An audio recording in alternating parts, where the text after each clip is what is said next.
जय श्री कृष्ण। दासिया अपने को नीच जात का मानकर बहुत संकोच करते थे। उनके मन में इच्छा तो थी कि भगवान उनकी भेंट स्वीकार करें, पर वे प्रार्थना करने का साहस नहीं कर सके थे। सर्व अंतर्यामी भगवान ने भक्ति की इच्छा जानकर स्वयं उनकी भेंट का भोग लगाना स्वीकार किया।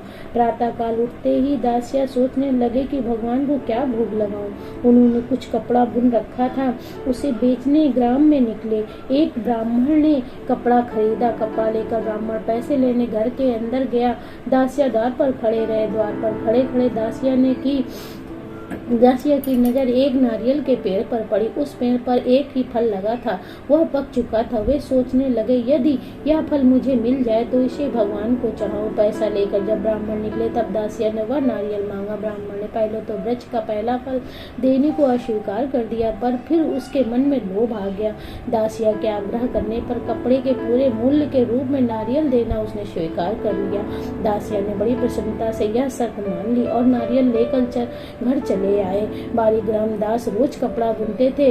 उस कपड़े को बेचकर उन्हीं पैसों से दूसरे दिन के लिए सूत खरीदते थे और जो कुछ बचता उससे रूखा सूखा खाकर काम चलाते। नारियल के लिए कपड़े का पूरा मूल्य दे अनेक आने का अर्थ उनके लिए केवल एक दिन का उपवास ही नहीं था। आगे सूत खरीदने को पैसे न रहने से उनकी आजीविका भी नष्ट हो गई थी, परंतु भगवान को भेंट करने के लिए मनचाही वस्तु मिल गई। इस आनंद में अपने भूखों मरने की बात का ध्यान भी उनके मन में नहीं आया। एक ब्राह्मण पूजा की सामग्री लिए जगन्नाथ जी जा रहे थे। प्रार्थना करने पर बड़ी सरलता से उन्होंने वह नारियल ले जाकर भगवान को चढ़ाना स्वीकार कर लिया। नारियल देते हुए दासिया ने कहा, महाराज, मेरे फल को सब सामग्रियों के साथ मत चढ़ाना, इसे भगवान के सामने भी मत रखना।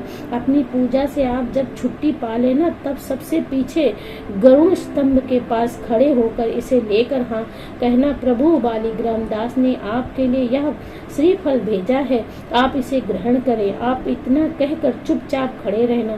भगवान यदि अपने हाथ से इसे ले ले तो दे देना, नहीं तो मेरा लौटा कर ले आना। बालीग्राम दास की बात सुनकर ब्राह्मण हंस पड़े, किंतु उन्होंने उसकी बात स्वीकार कर ली। एक भोले भील की प्रसन्नता के लिए एक नारियल ले जाकर इतना कह देना उन्हें कठिन नहीं जान पड़ा। ब्राह्मण ने भगवान की विधि पूर्वक पूजा की और प्रसाद लेकर कुछ देर विश्वास किया।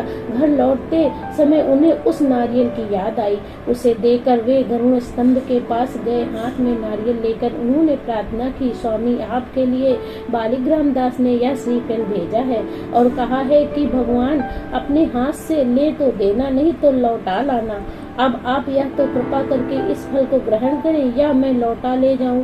ब्राह्मण ने नेत्र बंद करके भगवान का ध्यान किया। इतने में भगवान ने हाथ बढ़ाकर फल उठा लिया।